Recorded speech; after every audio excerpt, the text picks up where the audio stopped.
Bonjour à tous et bienvenue dans cette nouvelle vidéo. Aujourd'hui, je vous partage une petite astuce pour vous permettre de répartir l'espace entre vos tablettes lorsque vous allez faire un meuble avec différentes étagères par exemple ou différents montants et vous devez avoir la même distance entre chaque tablette.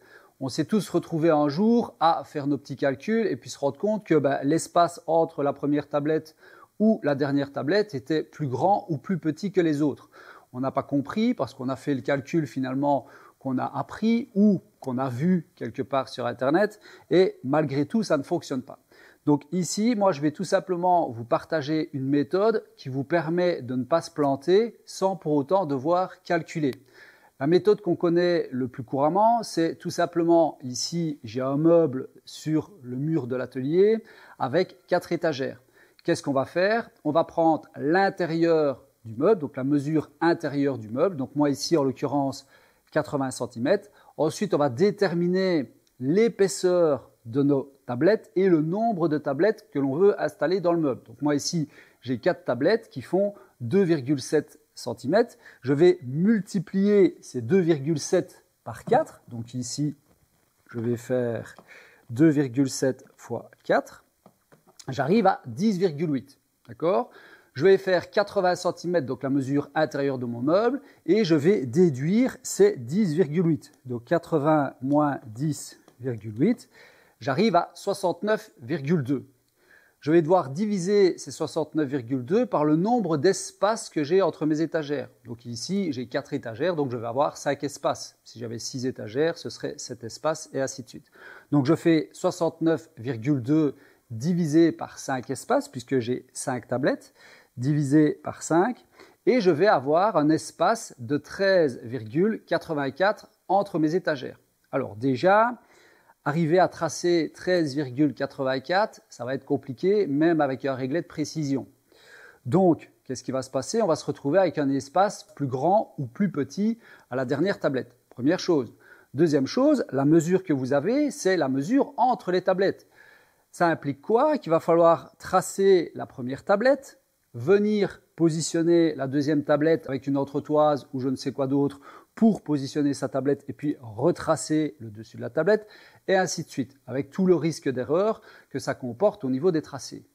D'autant plus que généralement, on a besoin, nous, du centre de la tablette et non pas du bas de la tablette. Pourquoi? Parce qu'on va fixer nos tablettes soit avec des vis, soit avec des tenceaux, soit avec des divarios, soit avec des dominos, ce qui finalement doit être installé au centre de notre tablette. Et alors là, on est parti sur les calculs d'apothicaire, à devoir déduire l'épaisseur d'un montant, ajouter, on est perdu. En tout cas, moi je suis perdu.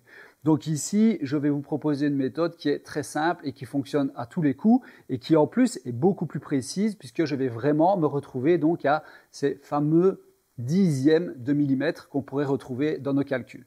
Alors, première chose qu'on va faire déjà, on va déterminer l'épaisseur des tablettes que l'on va installer et l'épaisseur du corps de notre meuble. Donc moi ici, j'ai des tablettes qui font 18 mm d'épaisseur et je vais diviser la mesure de ma tablette par 2. Alors, 18 divisé par 2, c'est pas compliqué, ça fait 9 mm. Je vais régler donc mon écart à combinaison ou je prends un réglet et je vais faire un trait à 9 mm sur le bord de ma planche en prenant bien soin que mon trait revienne sur l'arête de mon panneau. D'accord? Donc ici, je fais un trait à droite et à gauche de mon panneau. Donc une fois que ces deux traits sont faits, on va se dire, super, je vais prendre la mesure entre les deux et puis je vais diviser par le nombre de tablettes dont j'ai besoin. Eh bien moi, je vous propose de nouveau de ne pas devoir spécialement calculer et faire des calculs d'apothicaire. Pourquoi? Parce que la distance entre les deux, je vais la prendre. Je vais avoir ici 53 cm. Si je fais 53 divisé par 7 tablettes, j'arrive à 7,57. De nouveau, on est plus proche des 7,6 que des 7,5. Donc, pour aller tracer, qu'est-ce qu'on fait? Soit on se met à 7,5, soit on se met à 7,6, et en additionnant le nombre de tablettes, eh bien, on va avoir une différence de nouveau sur la dernière tablette. Donc, qu'est-ce qu'on va faire? Eh bien, on va tout simplement prendre notre réglet et on va le mettre à la jonction du trait qu'on vient de faire d'un côté et l'arête de notre meuble. Moi, je m'installe à 10 pour être plus précis, donc je ne prends pas le coin de mon réglet pour avoir une précision plus importante. Donc bien penser qu'il faut déduire ces 10 cm de la mesure qu'on va relever. Ensuite, j'ai dit que je voulais 7 tablettes. Donc je vais devoir diviser la mesure qui va se trouver sur mon réglet par 8 traits. Pourquoi? Parce qu'on va diviser par le nombre d'espaces qu'on va retrouver. Donc j'ai 7 tablettes, en tout cas je veux installer 7 tablettes, donc je vais faire 8 traits. Jusque-là, de nouveau, rien de compliqué. Je regarde ma mesure et j'ai environ 65 cm, donc moins les 10, bien pensé, donc j'ai environ 55 cm. Je dois diviser une mesure ronde par 8. Comme moi je suis nul en maths, je ne vais pas diviser, je vais multiplier. Donc je vais faire 8 fois 5 par exemple, et j'arrive à 40. D'accord? 8 fois 6, j'arrive à 48. Voilà. Je vais trouver donc une mesure qui est facilement divisable par 8 pour justement tracer correctement. Donc moi, je vais partir sur 40. Alors, avant de faire le trait en diagonale, on va s'assurer que la fausse équerre qu'on a ou la sauterelle qu'on a à disposition nous permet de recouvrir le réglet. Donc on va aller plus en avant ou plus en arrière pour s'assurer qu'on puisse poser notre fausse équerre sur le réglet. Pourquoi? Parce qu'on va devoir tracer sur le trait qu'on va faire tout simplement. D'accord?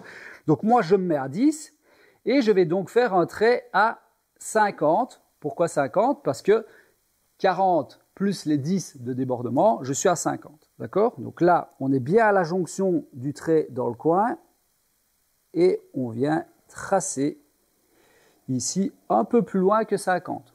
D'accord? Et puis je vais partir de 50 et je vais reculer chaque fois de 5 cm. Pourquoi? Parce que 5 fois 8, donc les 5, ça correspond à 5 cm. Donc je fais un trait à 50, je fais un trait à 45, je fais un trait à 40, je fais un trait à 35 et ainsi de suite jusque tout en bas. Donc 25, 20 et 15. Voilà. Donc, je vous rapproche pour vous montrer à quoi ça ressemble. Rien de compliqué. Donc, j'ai fait mon trait de 9 ici sur le bord. J'ai fait mon trait de 9 ici sur le bord. J'ai tracé une diagonale donc, qui fait minimum 50, donc à savoir 40 plus les 10 que j'ai ici, d'accord? Je vais un peu plus loin. Et puis, en partant des 50, j'ai fait un trait donc tous les 5 cm tout simplement. À partir de là, je n'ai plus besoin de calculer. Je vais prendre une fausse équerre, je vais venir me mettre au trait que j'ai fait de l'autre côté, donc, qui est bien à la jonction. Je vais venir mettre ma fausse équerre à la jonction du trait et je vais aller rechercher mon premier trait. Donc, on a bien remarqué que j'avais bien donc les 8 traits. 1, 2, 3, 4, 5, 6, 7, 8 traits, donc pour 7 tablettes. D'accord? Donc, je viens me mettre ici et je vais chercher l'angle parfait pour être à la jonction de mon trait et du bas de la tablette ou de l'arête de ma tablette. Une fois que j'ai l'angle idéal, je vais partir au deuxième trait, bien précis à la jonction. Donc moi, je retrace toujours un petit coup et je fais un trait ici en bas. Comme ça, je suis certain d'être en effet à la jonction ici de mon trait pour être certain d'être aligné en bas. Donc hop, je viens ici au-dessus. Je fais un trait ici en bas, je prends la jonction ici au-dessus, je fais un trait ici en bas, et donc je fais ça sur chaque trait de crayon.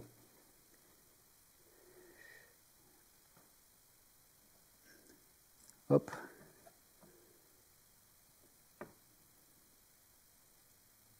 Et hop. Alors maintenant, je vais tout simplement prendre une équerre, aller à la jonction de mon trait et de l'arête et je vais reporter mon trait tout simplement pour avoir la mesure, donc le centre de ma tablette. Alors je fais un trait. Alors ici je ne vais pas au bout, c'est juste pour vous montrer, mais on peut très bien aller donc de part et d'autre de notre planche pour se faciliter la tâche. C'est pour vous montrer en fait que ça fonctionne parfaitement. Donc ici, je fais mon trait. Ici, je fais mon trait. Ici, je refais mon trait. Voilà. Donc maintenant, on va vérifier qu'en effet, on a bien le même espace entre chaque trait. Donc j'ai 8 espaces, donc je vais faire la mesure que j'ai entre mes deux traits, donc 53 cm. Donc je vais faire 53 divisé par 8. J'arrive donc à 6,625. Donc de nouveau, on n'est pas à 6,6, on est un petit peu plus que 6.